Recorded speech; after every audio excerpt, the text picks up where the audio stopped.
parole à notre invitée du jour, Isabelle Figuiosa, qui vient de Marseille pour nous parler.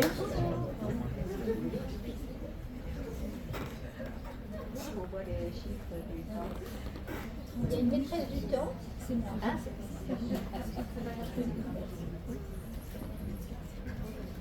Alors bonjour Isabelle. Vous êtes psychothérapeute. Vous êtes une figure phare d'une parentalité positive.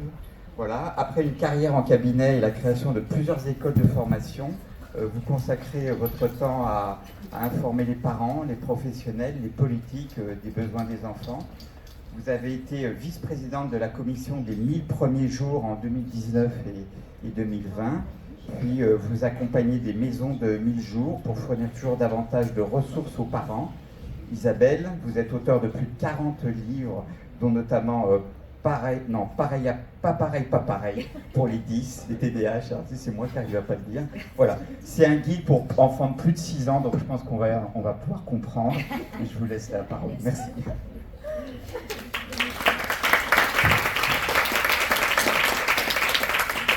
Voilà, alors, plus de son. Prenez celui-là, ok. Et donc là, oui, ça marche nettement mieux. Voilà, je vous ai laissé dire parentalité positive parce que pourquoi pas, c'est comme ça qu'on connaît, mais en même temps, en réalité, j'enlève le mot positive maintenant et je suis juste spécialiste de la parentalité parce qu'en fait, la parentalité positive en France, c'est juste la loi. Donc, ça concerne tous ce qu'on appelle globalement les troubles du neurodéveloppement, environ un enfant sur 5, un enfant sur 6, un enfant sur 5. Il y a toutes sortes de choses. On parle beaucoup de troubles et on donne des médicaments dans le DSM. Est-ce que c'est vraiment un désordre mental qui a sa place dans le DSM? C'est vrai que ce qu'on voit, c'est que les enfants ont des problèmes, ou alors en tout cas, nous avons des problèmes avec les enfants, ils débordent un peu de tous les côtés, et donc on a un peu tendance à les trouver anormaux, à avoir surtout les difficultés qu'ils rencontrent, à avoir les perturbations, désordres. Ils ont un certain nombre de handicaps dans notre société. Et peut-être c'est ça aussi que nous devons regarder, parce que quand on apprend que notre enfant est TDAH, autiste, 10, etc., quand on est parent, ça nous fend le cœur, on est « oh là là, qu'est-ce qui va se passer ?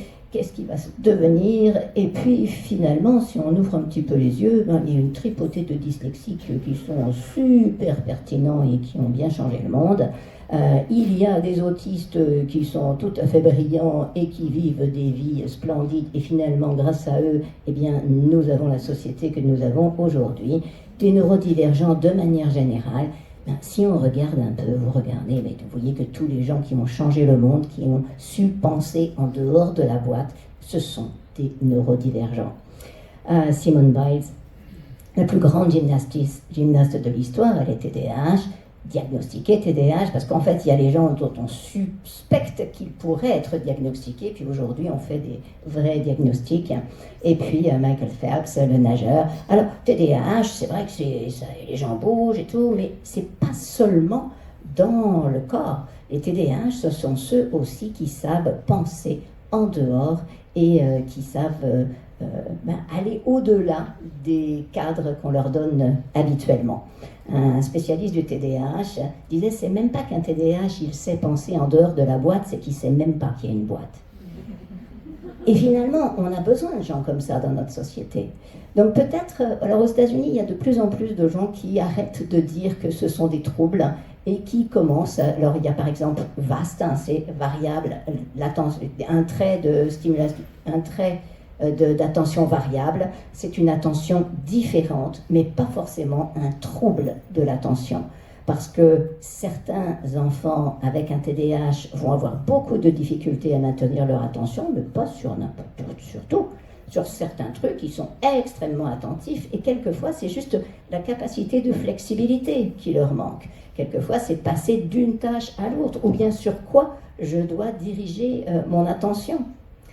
Parce que si on n'est pas TDAH, eh bien on dirige notre attention sur ce que le professeur nous demande de faire. Mais quand on est TDAH, boum, boum, boum, ça passe un petit peu de tous les côtés. Je voulais vous parler aussi de mon experte comptable. Elle est hélas décédée récemment, mais elle était très TDAH. TDAH au point de ne pas pouvoir faire de vélo. Parce que quand on est à vélo, on a besoin d'être attentif à la route. Et elle, dès qu'il y avait un truc qui peut... Oh, un oiseau, oups. Et donc elle suivait tout. Et du coup, elle a eu plusieurs accidents. Au bout du troisième accident, elle dit « Ok, j'arrête le vélo ». Donc elle ne pouvait ni conduire une voiture, ni faire du vélo. En revanche, elle était expert comptable. Et une géniale experte comptable capable de manipuler les chiffres parce qu'elle voyait toujours le petit chiffre sur le côté qui manque, et tout s'intégrait. Et là, elle avait une concentration hors pair. Donc, le TDAH, par exemple, c'est une variabilité de l'attention. C'est bien sûr, oui, de l'impulsivité. Il y a une recherche de stimulation, il y a cette pensée divergente. Mais finalement, ce sont autant des qualités que des problèmes. Et peut-être, au lieu de ne regarder que le côté souci, le côté problème, et comment on peut faire rentrer le gamin dans le rang, eh bien, on peut cultiver ça. On pourrait rêver d'une école qui respecterait les pensées différentes, qui respecterait les stratégies mentales différentes. Parce que c'est tout de même dommage de brimer tous ces personnages grandioses.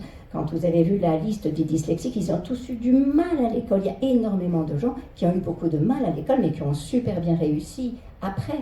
En fait, on essaye de calibrer et on ne regarde, on pense que voilà, il faut tout le monde roule pareil. Alors, imaginez, en venant sur l'autoroute, je voyais toutes sortes de voitures et il y avait les voitures de course qui passaient très vite, il y avait le camion, il y avait les petites voitures. Est-ce qu'il y en a une qui est moins bien que l'autre ?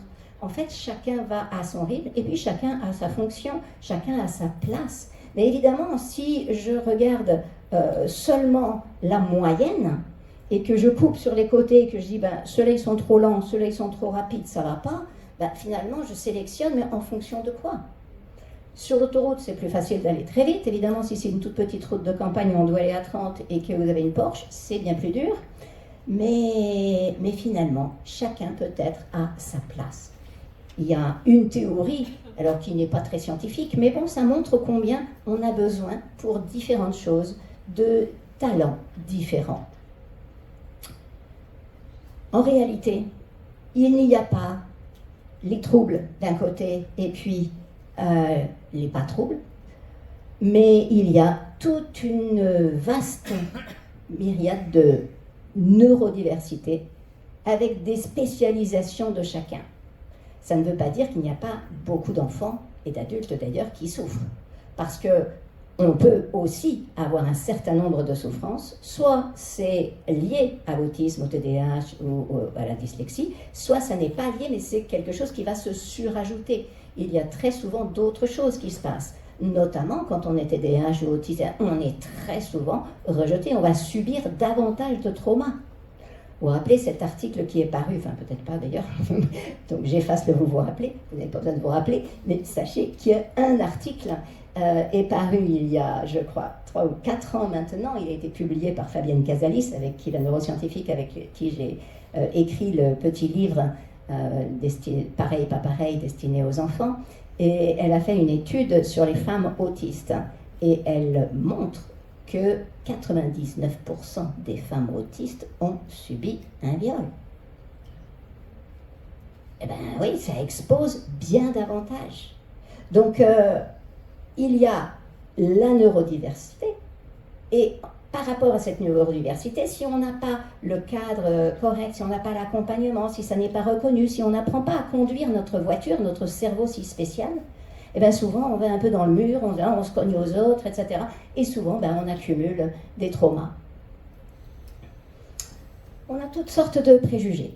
Commençons par l'autisme. Donc, on a cru longtemps que ça concernait que les garçons. Bon, non, on sait que c'est tout à fait pareil, hein, autant de filles que de garçons.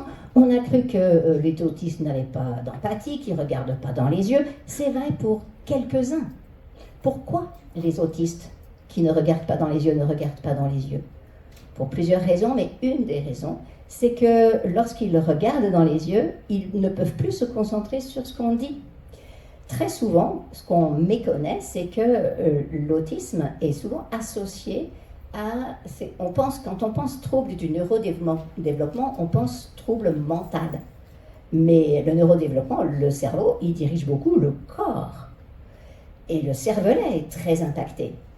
Et notamment, une des problématiques, c'est de pouvoir réussir à parler, à regarder et à faire les deux en même temps.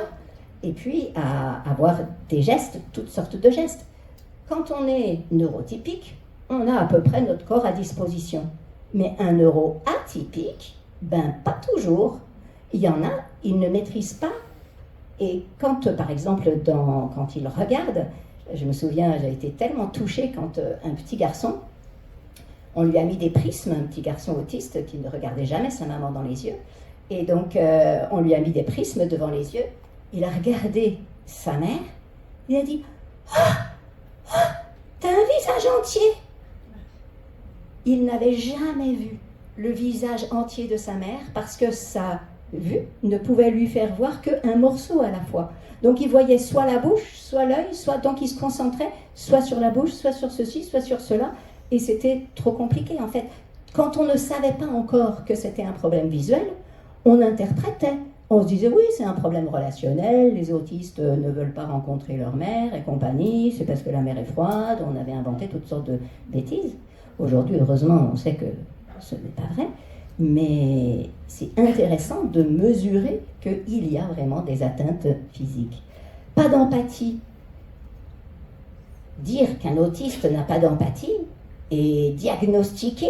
Alors une jeune fille autiste pourtant, dont le père est autiste, lui très diagnostiqué, elle est ressortie de chez le médecin, il a dit ben non, il m'a dit j'étais pas autiste parce que je regarde dans les yeux et j'ai de l'empathie.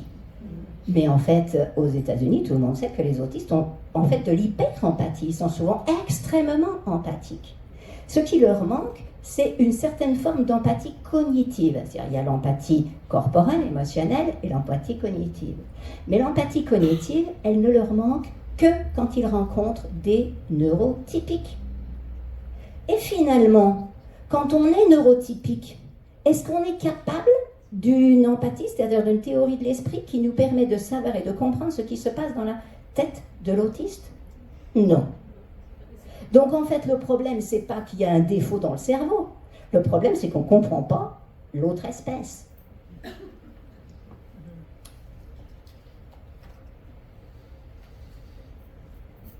Un autre credo, les autistes de haut niveau ont un QI supérieur à 130 et sont des personnes à haut quotient intellectuel. Ben non, c'est pas vrai. Le QI est tout à fait distribué, il va de 70 à 160. Le problème, c'est que les tests d'intelligence ne sont même pas adaptés. On pense souvent qu'un autiste non-verbal a peu de capacité intellectuelle, il est bête, donc il faut le mettre dans une institution. Et donc c'est vrai qu'il est comme ça, et il n'a pas l'air... Voilà. Mais quand on lui fournit des outils ad hoc, et donc par exemple, vous avez Babouillec, elle s'appelle Hélène de son vrai nom, mais donc Babouillec, vous pouvez regarder sur internet, il y a beaucoup de vidéos d'elle. C'est vrai qu'elle est comme ça, elle a été considérée comme stupide pendant des années, jusqu'à ce que sa mère, à force, cherche des solutions, et se dise, mais quand même, je vois bien qu'il y a quelque chose dans la tête de ma fille. Et le problème d'Hélène, c'est que tous les muscles, et c'est les autistes non-verbaux en fait, ils n'ont pas la possibilité de mobiliser les muscles de la parole. Donc c'est pas qu'ils sont idiots, c'est juste qu'ils ne peuvent pas formuler les choses. Et c'est pour ça qu'elles forment comme ça et que voilà, ils ont un air que nous on interprète comme bête, mais en réalité c'est juste qu'il y a un déficit moteur. Ils ont aussi un déficit moteur sur la motricité fine. Et donc, il ne peut pas écrire des petites choses. Par contre, la motricité, juste le bras comme ça, elle peut. Et donc, si on lui fait un tableau avec des lettres comme ça, suffisamment distantes les unes des autres, elle peut jeter son bras et tomber et comme ça. Et elle s'est mise à dicter à sa mère qui repérait les lettres et mettait les lettres après. elle s'est mise à dicter des livres. Elle a écrit des livres qui sont d'une poésie phénoménale et qui montrent à quel point elle est brillante. Elle a un QI, elle n'a aucun déficit intellectuel. Et aux États-Unis, il y a de plus en plus de recherches sur les autistes non-verbaux, et on découvre que, pas tous, parce que pareil, les autistes non-verbaux, ils ont ce déficit moteur, mais certains ont un QI à 70, effectivement, mais d'autres ont un QI à 160. Donc il y a de tout. Mais nous, on se trompe en fait, on projette, on interprète le comportement superficiel et hop, on se dit, ah ben voilà, on déduit des trucs. C'est pas la réalité, on a vraiment besoin de plonger un petit peu plus à l'intérieur de ce qui se passe réellement pour la personne. Ça clique pas là, qu'est-ce qui se passe? Voilà. Donc, on pense, c'est aussi encore un préjugé, donc on pense au déficit de la communication et des interactions sociales, mais c'est pas toujours présent, et un caractère restreint et répétitif des comportements, des intérêts ou des activités. Et ça perd pas mal de diagnostiqueurs parce qu'on cherche, est-ce qu'il il y a beaucoup d'intérêt, donc non, ça ne doit pas être ça. Ben, en fait, non. Il y a en réalité autant d'autistes que de personnes autistes. Il représente vraiment chacun a une forme spécifique d'autisme. Et ce qui est vraiment différent, ben c'est ça, c'est le traitement différent de l'information.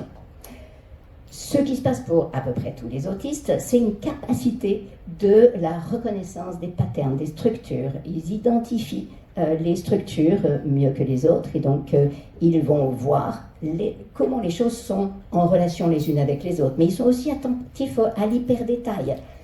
Ils vont avoir un grand sens de la justice, de la vérité, incapables de mentir. Et c'est pour ça qu'on dit qu'ils n'ont pas de théorie de l'esprit. Parce que s'ils sont face à un neurotypique qui ment, ben eux, ça leur est... Mais comment on peut mentir? Donc on ne peut même pas comprendre que quelqu'un puisse faire ça. Donc ensuite on est déduit qu'ils n'ont juste pas de théorie de l'esprit. Cette capacité à l'ultrafocus, une hypersensibilité sensorielle, alors là il y a différence, soit c'est aux odeurs, soit c'est toutes les sensations, soit c'est une sensation spécifique. Il y a aussi une hypersensibilité aux sensations somesthésiques, intérieures, à l'intérieur du corps. Et très souvent, il y a des autistes qui sont presque parasités par l'intensité de toutes les sensations qu'ils éprouvent à l'intérieur de leur corps. Et on ne dit pas intérêt particulier, genre, c'est vrai qu'il y a quelques autistes fameux qu'on a vus dans les films et tout, qui sont passionnés de train, ça existe. Mais il n'est pas nécessaire de connaître les tables complètes des départs de train d'une gare pour être autiste. Parfois, eh bien, on a juste des passions qui sont intenses et approfondies. En fait, c'est plus qu'un intérêt particulier. C'est un autiste, si quelque chose l'intéresse, il va devenir expert. C'est tout, la différence peut-être. Alors, c'est tellement complexe, et comme je vous dis, il y a autant d'autisme que d'autistes, que du coup, on a renoncé à dire, ça c'est, voilà, t'es autiste, t'es pas autiste, dans ce tout ou rien. Mais plutôt, on regarde maintenant en termes de, on va coter sur chacune des particularités, donc la coordination motrice, les mouvements répétitifs, les fonctions exécutives, et on va décider si la personne, elle porte un handicap de niveau 1, c'est-à-dire qu'elle a juste besoin d'un tout petit peu de support, d'accompagnement ou de considération pour ce qu'elle vit. Un niveau 2, un support un petit peu plus important, et un niveau 3, ben, comme Babouyek par exemple, là elle a besoin d'un très grand support pour pouvoir développer ses compétences. Vous avez probablement entendu parler de la thérapie ABA, et c'est une forme de thérapie de conversion. Alors la thérapie de conversion avec les homosexuels, on a compris que ce n'était pas une bonne idée, mais pour l'autisme, on n'a pas encore compris que ce n'était pas forcément une bonne idée. Mais c'est un peu le même genre de choses. Et la science aujourd'hui nous montre que c'est vraiment de plus en plus controversé. Ben, pourquoi ça ne va pas dans le bon sens? Voilà. Donc, en réalité, des études contrôlées montrent que non seulement ça n'est pas très efficace, enfin, c'est malheureusement efficace, mais ça enseigne surtout le masquage, la soumission, et finalement, ça ne permet pas véritablement à ces enfants autistes. C'est comme si vous avez une Ferrari et au lieu d'enseigner à l'enfant à conduire sa Ferrari, vous lui demandez d'être que sur les petites routes et de conduire très précautionneusement, etc., comme s'il avait une 4L, une 2 chevaux, ou une trottinette, c'est ça. Donc, voilà. Qu'est-ce qui fait qu'on va être autiste ou autre? Eh bien, il y a une dimension génétique. Oui, en général, on en trouve dans la famille, mais ce n'est pas juste un gène. Il n'y a pas le gène de l'autisme. Il semblerait, pour l'instant, à l'heure actuelle, qu'il y aurait 400 gènes impliqués. Et aussi, bien sûr, une très forte dimension de l'impact de l'épigénétique qui joue beaucoup dans cette explosion, parce qu'aujourd'hui, on peut mesurer que les perturbateurs endocriniens ont un rôle dans l'augmentation de l'autisme. Donc, il y a, oui, un certain nombre de choses qui peuvent se passer avant la conception, pendant la grossesse ou après la naissance. Donc, il y a donc la neurodiversité, c'est-à-dire qu'on vient au monde avec un cerveau autiste ou TDAH ou 10, même s'il y a donc la dimension génétique et épigénétique. Mais en plus de ça, il y a bien sûr les traumas qui vont intervenir. Et qu'est-ce qui fait que ça va devenir un handicap? Et là, oui, on va développer, ou l'enfant va développer toutes sortes de problèmes pour les adultes ou pour les autres enfants autour, c'est, là je vous en ai mis qu'un seul, mais un chercheur canadien nomme 54 facteurs qui déclenchent le TDAH. Et là, c'est sur l'autisme, mais en fait, 80% des autistes, des TDAH, ont des problèmes de sommeil. Or, lorsque vous avez des problèmes de sommeil, donc en fait, le taux de mélatonine nocturne n'est pas le même, il est déséquilibré, et donc ça provoque un certain nombre de problématiques. Donc vous voyez la différence de taux de mélatonine. Et bien sûr, en fonction du taux de mélatonine, on va avoir un sommeil plus ou moins réparateur. Donc, nombre d'autistes et de TDAH dorment très mal la nuit. Ça ne se voit, quelquefois ça se voit, quelquefois ça ne se voit pas, parce que c'est surtout au niveau respiratoire, etc. Mais en fait, ils se réveillent encore fatigués. Et quand on est très fatigué, eh ben, il faut quand même se réveiller. Et du coup, on va être en hyperactif, ça c'est pour les TDAH, en hyperactivité pour stimuler suffisamment, pour rester réveillé, quoi, en fait, tout simplement. Et forcément, ben, qu'est-ce qui se passe quand on a mal dormi? On n'a pas les capacités de concentration, on n'a pas les capacités de rencontre de l'autre, on a moins de capacités de régulation émotionnelle et nos fonctions exécutives, elles sont moins disponibles. Donc déjà, avant de vouloir réduire l'autisme, réduire le TDAH, ce n'est pas des troubles forcément. Il y a un cerveau différent, mais par contre, des troubles se surajoutent si on n'est pas attentif à tout ça.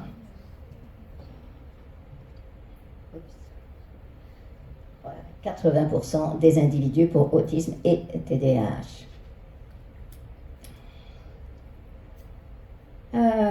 Juste on passe maintenant, donc ça j'ai surtout parlé de l'autisme, maintenant regardons un peu plus le TDAH. Donc on parle du TDAH, le docteur Amen parle de 7 TDAH différents, avec des scans de cerveau différents. Il y a en France, on parle de ceux qui sont seulement inattentifs, hyperactifs, combinés, enfin il y a toutes sortes de choses.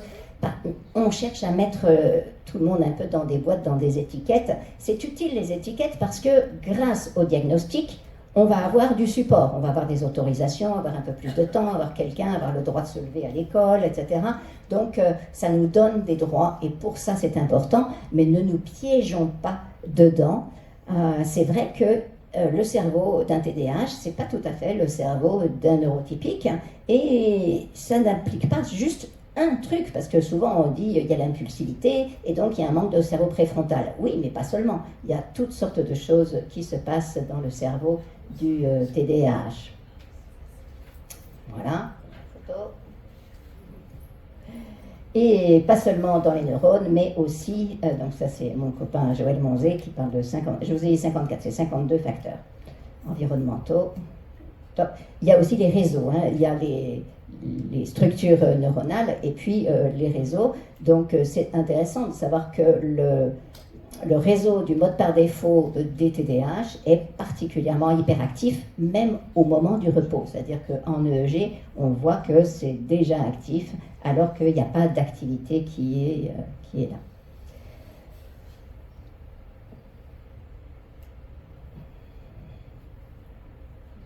C'est pas facile, hein, cette petite... Voilà. Donc, le TDAH, selon un certain nombre d'Américains, c'est comme une voiture de course avec des freins de vélo. Donc, du coup, nous, quel job on a en tant qu'adultes pour accompagner ça? Mais on a deux choses sur lesquelles on a besoin de jouer. On a besoin d'enseigner à l'enfant à conduire sa super bagnole, parce que c'est important de pouvoir conduire son cerveau, le diriger. Mais sinon, c'est sûr que si on a une grande Porsche, une Porsche super puissante et qu'on doit être tout le temps sur des petites routes, écouter les autres à l'école et machin, on sort de route très facilement. C'est juste logique, surtout quand on a des freins de vélo. Et donc, on va muscler les freins.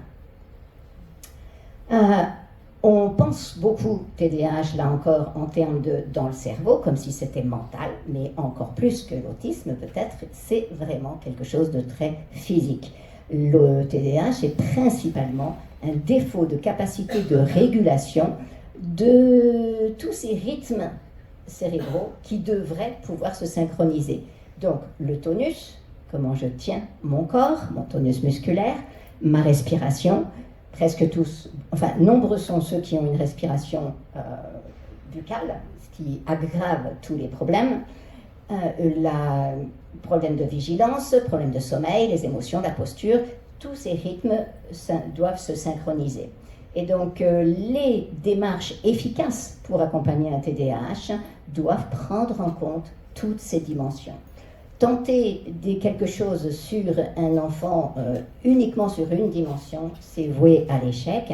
On a vraiment besoin de travailler sur la capacité respiratoire, sur son sommeil, sur sa régulation émotionnelle. Mais on ne le fait pas en premier. La régulation émotionnelle, elle n'est possible que quand on a un tonus en bon état, quand on est capable de respirer et quand on a un bon sommeil. Donc, un enfant concentré, TDAH ou n'importe quoi, ce n'est pas un enfant qui est juste sage, comme si c'était une consigne, il n'est pas obéissant, mais il est capable de le faire parce qu'il arrive à synchroniser tous ces rythmes internes. Donc, c'est ce que je viens de dire. Donc ça, c'est les études qui montrent ce qui semble le plus efficace pour accompagner le TDAH, ce sont les travaux, tout ce qui mobilise le cervelet, parce que de plus en plus on pense que ce n'est pas un problème dans le cerveau principalement, mais au niveau du cervelet, le cervelet étant le cerveau du cerveau. Et donc ce cervelet se développe de manière pas comme il se développe chez les autres, et donc très souvent il y a ces difficultés, un certain nombre de difficultés dans le corps, et notamment les TDAH les autistes aussi d'ailleurs sont il y en a énormément qui sont aussi atteints d'hypermobilité. Et l'hypermobilité, c'est donc à l'extrême, ça va être le syndrome des lèvres dans l'os, mais avant d'aller jusqu'au syndrome des lèvres dans l'os, eh bien c'est simplement cette hypermobilité qui fait que les tissus conjonctifs sont légèrement lâches, hein, et du coup l'enfant sent une instabilité globale dans son corps en permanence, ce qui va lui donner beaucoup d'anxiété. Quand que ce soit un autiste ou un TDAH très anxieux, c'est pas seulement parce que peut-être il a vécu des traumas, et ça aggrave bien sûr, mais c'est pas forcément traumatique. Ce qui se passe, c'est que son amygdale est encore plus réactive qu'un autre à cause de l'hypermobilité, et du coup, et puis comme rien n'est stable à l'intérieur de son corps, il a besoin de bouger pour sentir quand même qu'il le maîtrise, qu'il contrôle. D'où l'importance, donc les activités efficaces, les actions efficaces pour aider un TDAH, c'est d'une part tout ce qui est sur le cervelet, les mouvements alternés, etc. Et le neurofeedback. Le neurofeedback, donc je regarde mon EEG en fonction de ce que j'ai dans la tête là tout de suite, et puis il y a des exercices, et en fonction des exercices, je concentre mon attention sur ceci ou cela, et petit à petit, j'arrive à maîtriser mon cerveau. C'est-à-dire, j'apprends à conduire ma voiture, j'apprends à conduire ma Porsche. Malheureusement, il y a un seul hôpital en France qui a l'air de commencer à s'intéresser à ça, mais aux États-Unis, c'est de plus en plus, et en fait, c'est les seuls où il y a vraiment une documentation qui montre que ça fonctionne. Les troubles 10, juste rapidement, 50% des enfants 10 ne sont pas réellement 10 au niveau cérébral, mais juste ils ont un problème de convergence oculaire, une séance chez un orthoptiste et il n'y a plus de dyslexie. Donc les troubles 10, je ne les ai pas détaillés, en fait très souvent les TDAH et les autistes, on fait des catégories. Maintenant on parle aussi de ODHD, c'est-à-dire qu'il y a de plus en plus d'enfants qui sont, ou d'adultes, qui sont à la fois autistes et TDAH, et très souvent dyslexiques. C'est une caractéristique qui se voit plus, mais finalement, c'est... Et donc, les 2 minutes 22 qui me restent pour les réponses, tout d'abord, eh bien, vu que quand même ça bouge beaucoup, un TDAH, que c'est spécial, un autiste, que voilà, eh bien, il nous faut nous réguler. Ça, c'est le premier truc. Comment, moi, l'adulte, je me régule? D'autant pas simple que c'est génétique, l'histoire. Et enfin, il y a une part génétique. Donc, je le suis probablement, ou le conjoint. Voilà, c'est pas si simple non plus. C'est-à-dire que j'ai besoin déjà d'apprendre moi-même à réguler ce qui se passe à l'intérieur de moi. Alors, j'ai un petit peu de bouteille, mais quand l'enfant paraît, eh bien, ça secoue les émotions. Donc, on a vraiment besoin de se tempérer. Parce que si on ne se tempère pas, on va punir, on va crier. Et du coup, les enfants neurodivergents sont encore plus sensibles que les autres. Ils ont encore plus de besoins. Ce sont des enfants originaux qui ont des tas de talents, mais à condition qu'on en prenne soin. Et s'ils n'ont pas un cadre qui leur permet de s'épanouir, ça va être compliqué. Donc, on arrête toutes les interprétations et surinterprétations de ces comportements. C'est pas qu'ils refusent, et donc on l'aide à comprendre et à se comprendre. On l'aide à apprendre à conduire sa voiture de course. On augmente bien sûr le sentiment de sécurité et on développe son corps un maximum. Plus il va être à l'aise et en maîtrise de son corps, plus ça va être facile pour lui de pouvoir s'adapter socialement. Et on muscle bien sûr son préfrontal, on nourrit l'estime de soi en soulignant au maximum ses forces. Voilà, j'ai 1 minute de plus parce que quand j'appuie ça marche pas.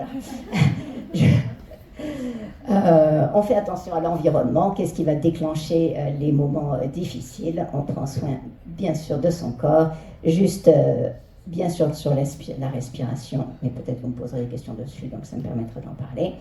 Et on diminue les aliments hautement transformés parce que quand on voit que ces additifs, c'est écrit sur l'étiquette en minuscule, peut avoir des effets indésirables sur l'activité et l'attention des enfants, on se dit que peut-être c'est pas nécessaire de les donner. Et quand on donne, les aliments ultra transformés déclenchent de l'hyperactivité et du déficit d'attention chez tous les enfants, mais bien sûr, si vous avez déjà un cerveau un peu TDAH ou autiste, c'est encore plus grave.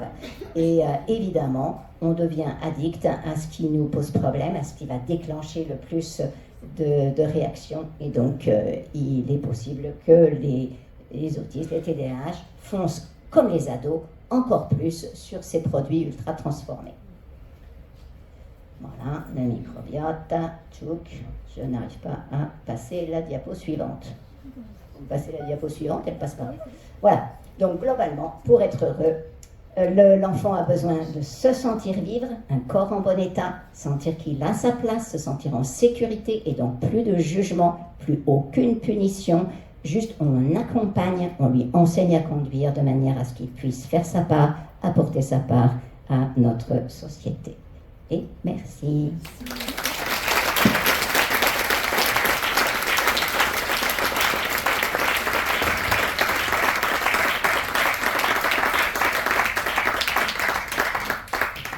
Merci beaucoup. Est-ce qu'il y a des questions?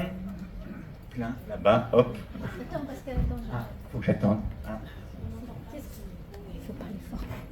Qui c'est qui a posé la question? Merci beaucoup. J'ai une question concernant peut-être les polluants. Est-ce que par exemple les polluants atmosphériques jouent un rôle? Bien sûr qu'ils jouent un rôle, hélas. Oui, bien sûr. Ok. Oui, ce qui est le plus documenté, c'est toutes les... C'est les... Ça s'appelle les trucs des voitures du diesel, là, les poussières noires. Les particules fines. Les microparticules, voilà, la poussière, les phtalates. Donc oui, c'est documenté. Et C'est dans- documenté, on le sait de plus en plus. Et donc, est-ce qu'il y a cette notion aussi de la bulle des 1000 jours Oui. Qui est... Ok. Ah oui, oui, c'est pour ça que c'est vraiment très très important de protéger. Vous dites bulle, c'est vrai que c'est une bulle, mais c'est un socle. Et donc dans les 1000 jours, et donc on a vraiment besoin de faire attention à l'exposition à tous les PFAS, toute la chimie qui nous environne. Malheureusement, la science montre que c'est pas si simple que ça et qu'il y en a tellement partout que c'est pas évident. À l'heure d'aujourd'hui, un bébé qui vient au monde, donc on ne sait pas encore autiste ou pas, mais quand même, dans le cordon ombilical, il y a 257 produits chimiques qui ne devraient pas y être. 257 produits chimiques, vous voulez qu'ils soient comment le petit enfant? Donc, et là-dessus, voilà, c'est pas simple. Et parmi ceux-là, il y en a 50% qui sont hautement neurotoxiques, qu'on sait hautement neurotoxiques. Oui, notre environnement a un impact extrêmement important. Bonjour, merci beaucoup. Vous avez beaucoup parlé des adaptations un peu environnementales et un peu de psychoéducation de l'enfant, notamment pour le TDAH. Quel est votre positionnement vis-à-vis des prescriptions médicamenteuses dans cette indication-là? Alors, moi je suis pas psychiatre, hein, donc c'est pas du tout ma spécialité, mais les prescriptions médicamenteuses, si elles sont isolées, sans aucune prise en compte de quoi que ce soit, c'est dommage. Mais en général, on va donner de la Ritaline à un enfant pour l'aider à canaliser le trop-plein et l'impulsivité, mais en même temps, on va faire la psychoéducation et lui enseigner à réguler ses émotions, etc. Et lui enseigner vraiment, voilà, c'est conduire son cerveau et à savoir dans telle et telle situation, mais on va aussi le mettre dans des situations où il ne va pas être dans une école où il faut ne pas bouger, etc. Donc oui, on fait un peu les deux. Voilà, je vais m'arrêter là. En France, on n'a pas énormément de choses. Au Canada, ils donnent d'autres produits. Ce qui est vraiment dommage pour moi, c'est donner du Risperdal et des antipsychotiques. Là, c'est pour moi un échec des adultes. C'est trop puissant pour le cerveau d'un enfant. Sinon, de manière temporaire, un peu de Ritaline, un peu de Concerta, ça peut aider un enfant à réussir un examen, ça peut l'aider à se concentrer pour tel truc. Voilà, il y a les fourches codines de la société et quelquefois il faut quand même rentrer dedans un minimum, sinon c'est un peu plus compliqué. Donc ça peut aider à ça, mais ne faisons pas que ça. Moi j'ai une question aussi, Isabelle. Vous avez parlé de la respiration, Oui. Comme si c'était quelque chose d'assez important, et souvent les enfants petits, C'est ce qui nous maintient vivants. je veux dire, la C'est respiration, légèrement important. comme si c'était important d'avoir le nez bien dégagé par rapport à ce que vous avez dit. Il y a beaucoup de petits, tout petits, qui ont une respiration nasale un peu difficile, Oui. ils ronflent, voilà. Oui. Qu'est-ce qu'il faut faire pour Et ça? ça, c'est nouveau et peut-être lié à toute cette quantité de produits chimiques qu'ils ont dans le cerveau. Parce qu'on sait aussi, ils ont presque dans le cerveau une microbille de microplastique. Donc tout ça, ça empêche un certain nombre de choses. Donc la respiration, on inspire. Le nez, il est fait pour respirer. Il est fait pour respirer et quand on inspire l'air, on le met à température, on l'humidifie et le nez trie ce qui peut rentrer ensuite dans l'organisme et ce qui ne va pas rentrer. Donc il y a des petits poils, des petits trucs, des petits... hop, ça trie. Tandis que quand on respire par la bouche, l'air n'est pas réchauffé et pas à température. Il rentre tout l'air, on respire plus d'air mais moins d'oxygène parce qu'il n'y a pas de tri. Et tous les polluants vont avec, etc. Tout rentre. Une respiration buccale a été c'est vraiment très très documenté. Ça va petit à petit Donc, petit à petit, vous allez avoir les voies nasales qui vont devenir de plus en plus petites, qui vont se fermer, ce qui fait que c'est de plus en plus difficile. Donc, on chope encore plus facilement des différentes maladies, des otites quand on est tout bébé, et puis, etc. Et des allergies, donc ça devient difficile de respirer, donc on respire par la bouche, c'était tout un cercle vicieux. Mais ça va avec un effondrement ici de l'arrière-gorge, et du coup, quand on dort, dans la journée ça va à peu près, mais quand on dort, ça se ferme. Et du coup, on se réveille. Et du coup, les micro-réveils sont davantage, et ça perturbe le sommeil. C'est le principe de l'apnée obstructive du sommeil, qui devient un problème phénoménal pour les adultes et qui malheureusement touche déjà les tout petits. Donc à l'heure d'aujourd'hui, on voit des bébés qui ronflent, c'est pas mignon du tout, c'est grave. Et donc, mais comment on explique ça? Comment on explique cette augmentation des bébés qui ronflent? La pollution? D'une part la pollution, c'est déjà très important. D'autre part la carence d'allaitement maternel depuis trop d'années. Et du coup, petit à petit, il se trouve que les nourrissons d'aujourd'hui, déjà au niveau fœtal, ils ont le menton un petit peu plus en arrière, de plus en plus. Et quand ils viennent au monde, trop souvent, l'intervention de l'orthodontiste, c'est souvent qu'à l'âge de 9 ans, où c'est déjà trop tard. Et donc, une bouche un peu rétrograde comme ça, là j'exagère, mais et en plus si je ne suis pas allaitée au sein, parce que l'allaitement au sein, ça permet une mobilisation de tous les muscles et ça va muscler, ça va construire la forme de mon visage, ça va construire mes capacités de déglutition, ça va construire énormément de choses. Le biberon, le problème c'est que ça coule tout seul. En plus, on n'enseigne pas aux mamans qui donnent, ou papa qui donnent le biberon, on n'enseigne pas à donner le biberon à l'horizontale, jamais comme ça. Enfin bon, bref, on leur enseigne pas comment réparer le fait qu'ils donnent le biberon plutôt que le sein. Mais c'est trop facile, ça coule tout seul. Donc la déglutition reste une déglutition immature pendant très longtemps. Et surtout, la langue se met en bas au lieu de se mettre en haut. Très souvent de nos jours, on donne des tétines aux bébés. Et donc, moindre truc, il y a des enfants qui se promènent en tétine, en poussette, toute la journée, ils ont le truc dans la bouche. Et du coup, la langue, elle reste en bas. Or, une langue, la position de la langue, normalement, elle est au palais. Et elle dessine, c'est la force de la langue qui petit à petit dessine le palais et construit la mâchoire. Donc toute la mâchoire se construit au fur et à mesure par le positionnement de la langue et la musculature de toute cette sphère-là. On donne aussi on fait des purées pour les bébés, on donne des petits pots. C'est très très bien pour l'industrie, mais pour nos bébés, c'est catastrophique. Parce que là encore, chaque petit pot, c'est que de la purée. Alors, une fois d'un petit pot de temps en temps, c'est pas un problème. Mais quand il mange que ça veut dire qu'il ne muscle pas sa mâchoire. Et quand il ne muscle pas sa mâchoire, ici, ça va s'effondrer de plus en plus, etc. Et donc, voilà, les voies nasales s'effondrent petit à petit. Quand on a un visage très allongé, les enfants, du coup, vont développer, si c'est extrême, c'est un visage, la langue en bas, la bouche ouverte, visage très allongé, souvent des cernes ici, on voit souvent un peu le blanc de l'œil, et surtout un visage très allongé, des fosses nasales. Parce que si vous avez un plancher, le toit de la bouche qui est petit, ben forcément, le toit de la bouche, c'est aussi le plancher des fosses nasales. Donc les fosses nasales, hop, ça se rétrécit, et du coup, ça s'enclenche. Alors moi j'ai encore une question. J'ai beaucoup aimé votre système de les rosaces avec les 3 niveaux. En fait, ça veut dire que bon, on l'a compris grâce à cette journée, mais on le savait déjà. On est tous extrêmement variables. Et du coup, est-ce que on ne devrait pas faire ces rosaces pas ouvertement systématiquement, mais à une tranche de CP, 6e, puis terminale, pour dire, tu vois, tu te diriges toujours comme ça, c'est plutôt tes ressources qui fait que du coup, on a parlé des problématiques systémiques et dessus, c'est-à-dire dans une problématique systémique familiale ou dans une classe, est-ce qu'on pourrait pas peut-être mieux se comprendre si on se dit, toi, tu as tendance le rose par là, le bleu par là, est-ce que du coup, on pourrait se dire qu'on ne pourrait pas tous faire ça tous les 6 ans lors de la croissance? Je ne sais pas, c'est à tester. Le problème, c'est qu'on est en France.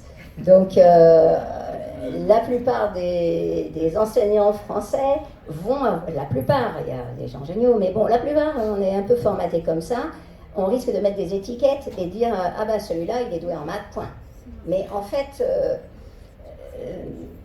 quand on sait l'impact de la sécurité relationnelle, on mesure qu'on a tous énormément plus de compétences qu'on ne croit. Oui, on va peut-être pas être un calculateur prodige, mais quand même, tout le monde peut réussir les maths. Et aujourd'hui, je dis plus facilement, je vous donne juste l'expérience, on met une personne avec un jeu vidéo, donc ça s'appelle le Cyberball Experiment, certains d'entre vous le connaissent sans doute, et donc on est 3, j'ai une petite main comme ça qui envoie la balle, et il y a 2 petits avatars sur l'écran, et donc hop, on joue à la balle, toc, toc, toc, toc, toc, toc, ça joue. Et puis à un moment, les 2 commencent à jouer tout seuls, et là, le technicien dit « Oh, excusez-nous, on a eu un bug dans le système, je répare. » Toc toc, on répare, hop, c'est bon, ça repart. Donc, quelque part, on informe le sujet qu'il peut y avoir un bug dans le truc. Et puis, les 2 se mettent à jouer tout seuls. C'est un paradigme qui va mesurer l'exclusion, en fait. Et donc, la personne, au bout de 2 minutes, commence à se sentir mal, mauvaise humeur. En 5 à 7 minutes, elle perd de la confiance en elle. Et en 7 à 10 minutes, elle perd des capacités de logique. Elle perd en performance. C'est-à-dire qu'on teste la personne avant, on lui fait faire des exercices, des trucs, des jeux, des machins, test de logique, et après avoir été exclu par 2 avatars sur un jeu vidéo, dont on sait que c'est un truc qui peut bugger, 7 à 10 minutes. On perd des compétences. Donc du coup, on ne sait jamais si c'est vraiment le reflet fidèle de nos vraies compétences, de nos tendances, etc. Ou bien, si on pourrait apprendre à dire « je suis nul en maths », ça veut dire « un jour un prof de maths ne m'a pas regardé ». Parce que toute exclusion va générer ça, ce genre de choses. Si vous êtes exclu de la classe, si simplement on ne vous regarde pas, parce que vous êtes très brillant d'ailleurs, quelquefois c'est pas seulement... et donc le prof ne vous regarde pas parce qu'il sait que vous avez la réponse, donc hop, ça va générer aussi quelque chose. Tout ça, ça génère des choses. Ce protocole expérimental, cette expérience a été refaite des milliers de fois, partout dans le monde. C'était tellement stupéfiant. C'est tellement fiable comme résultat que c'est utilisé maintenant comme paradigme expérimental. C'est-à-dire que ça dépend très peu de l'histoire personnelle de chacun et compagnie. Il y a quelques psychopathes qui ne réagissent pas, mais sinon, pour la moyenne, c'est important de mesurer l'impact relationnel. Donc on va peut-être éviter quand même trop de testing. Le testing, je vous dis, c'est intéressant pour pouvoir avoir les aides dans notre société, où encore on a le droit aux aides que si on a un diagnostic. Et toujours en France, on évalue en rouge et en Angleterre, on évalue en vert. C'est ça. Question ? Ça rebondit sur l'exclusion quand même, le problème de l'exclusion. C'est tout à fait. L'exclusion est un énorme problème. Et c'est un peu trop souvent qu'en France, on accepte que des enfants soient exclus d'un collège, d'une école, ou simplement exclus de la classe. Et c'est important parce que quand on exclut un enfant, on se dit j'ai résolu mon problème. Le TDAH, il bougeait trop, là je l'envoie courir là-bas, je l'exclus. Alors si c'est une permission d'aller courir et que toute la classe court ensemble, ça va. Mais si c'est dans la dynamique d'exclusion, non seulement bien sûr l'enfant exclu, ça va baisser ses résultats, mais ce que la science nous montre, c'est que si on teste toute la classe, en fait, une exclusion va faire baisser le niveau scolaire de toute la classe. On croit que c'est mieux que l'enfant soit exclu, et on est là, les parents, ouais, il faut exclure celui-là, il fait trop de boucans, il bouge trop, ça va pas, et donc il perturbe la classe. Et sur le moment, tous les autres enfants, ah, le perturbateur est parti, ça va mieux. On est dans cette stratégie, nous les humains, hop, j'exclus le problème. Mais en fait, ça l'aggrave. Et tous les enfants, à partir du moment où l'enseignant a exclu un enfant, ils sont en stress, insécurité relationnelle Et du coup, leur système de stress les empêche de vraiment se concentrer. En tout cas, c'est ce que les chercheurs ont pu montrer. Le niveau général académique de la classe entière diminue. Une dernière question, mais avec le micro, sinon on ne vous entend pas. C'est bien fort. Une question par rapport à ce que l'on évoquait par rapport aux différences de genre. Est-ce que ça peut avoir un lien avec la prise de parole en classe, notamment en maternelle et en primaire, sur des compétences mathématiques, où bien souvent les petits garçons prennent plus facilement la parole et les petites filles se taisent, donc ne confrontent pas leur erreur et donc ne progressent pas. Ils sont du coup, est-ce que ça peut avoir un lien? Avec les troubles du neurodéveloppement? Non, le fait d'exclure et que ça ait un impact sur... évidemment, évidemment. Et le fait que les filles n'accéderont du coup pas à la parole. Exactement. Et à la confrontation de leur erreur en maths et donc ne progresseront pas. Exactement. C'est un cercle vicieux, tout à fait. Tout à fait. Et très inconscient de la part des enseignants. Tout à fait. Alors une dernière question, puis on va vous laisser y aller. En fait, est-ce qu'on a vraiment des preuves que les phénomènes de neurodéveloppement, de neuroatypie, de neurodivergence auraient tendance à augmenter quand même en termes d'incidence? Oui. Ou alors est-ce que c'est vraiment qu'on les diagnostique plus? Non, il y a réellement une Et augmentation. si ça augmente, alors du coup, comme il y a une part génétique, vous nous en avez parlé, l'autre part elle est environnementale, on pourrait dire que c'est la part environnementale qui fait progresser l'incidence des troubles de neurodivergence. Alors, c'est pas tout à fait pareil, c'est-à-dire que la part génétique, elle va créer la neurodiversité, mais pas forcément le trouble.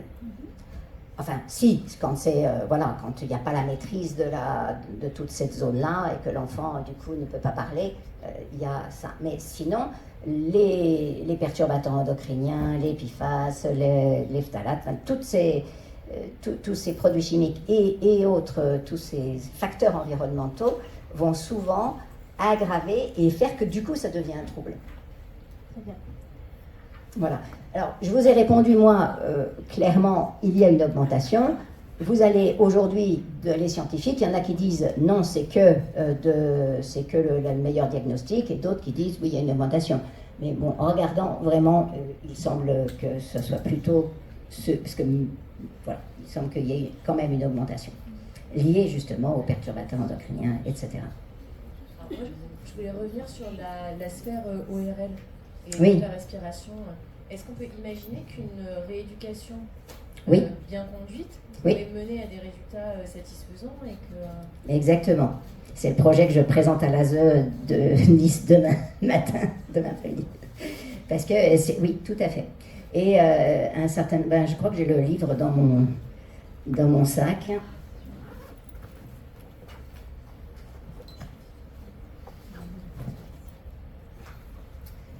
Voilà, un livre de Guylaine Bédard et Joël Lemaire, Cause cachée, solutions efficaces. Et donc là, il y a un peu tout. Il y a le neurofeedback et dans ça s'appelle Neurosens.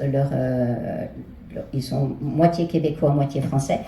Et donc, comme ils sont québécois, ils pensent comme des Québécois et pas comme des Français, donc ils sont tout de suite sortis là plus. Et donc la dimension corporelle, la dimension tonico et ventilatoire, et donc il y a une rééducation posturale. Je rajouterais aussi le travail sur les yeux, parce que la convergence oculaire, c'est hyper important, et finalement, c'est nos yeux qui stabilisent tout. Si on a un défaut de convergence, hop, tout, et en fait, la posture va y aller, va suivre, et voilà. Donc, effondrement du tonus est lié aussi aux yeux et à la mâchoire. Donc oui, en travaillant sur la rééducation de la mâchoire, donc de l'orthodontie fonctionnelle, pas les appareils dentaires, mais l'orthodontie fonctionnelle, c'est rééduquer la fonction, réapprendre à la langue à se positionner correctement et aider à reconstruire une aisance, une bouche. Et on voit vraiment le visage qui change, qui s'affirme, qui devient plus beau. Et on arrive à mieux se réguler. Mais je me rappelle une fois, j'étais dans un salon du livre et il y a une maman qui s'approche avec son fils de 7-8 ans, et elle me dit mais il est trop sensible, il crie, il a plein d'émotions tout le temps, il régule rien du tout, vers quel psychothérapeute il faut que je l'emmène? Je regarde le gamin, il était la bouche ouverte et le visage long et tout, j'ai dit vous allez voir l'orthodontiste d'abord, parce que c'était clair que si on ne fait pas d'orthodontie, rien ne peut tenir derrière.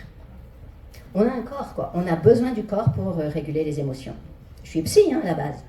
Mais voilà, il y a un moment, si, bon, beaucoup psychocorporel, mais quand même, c'est vrai qu'on a un corps. On a besoin du corps pour vivre une émotion, être capable, l'émotion me traverse, pour pas qu'elle sorte comme ça, ben, j'ai besoin d'avoir des abdos, j'ai besoin d'avoir un périnée, j'ai besoin d'avoir un dos musclé.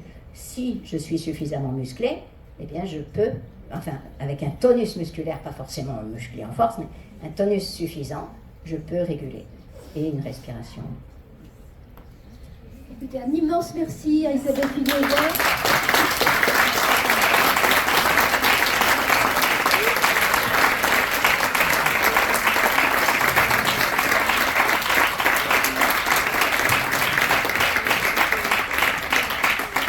Qui en plus de nous avoir appris plein de choses, est venu quand même de Nîmes, par Marseille, par ceci. Donc voilà, 3 communications dans la journée. Donc vraiment un immense, immense, immense merci.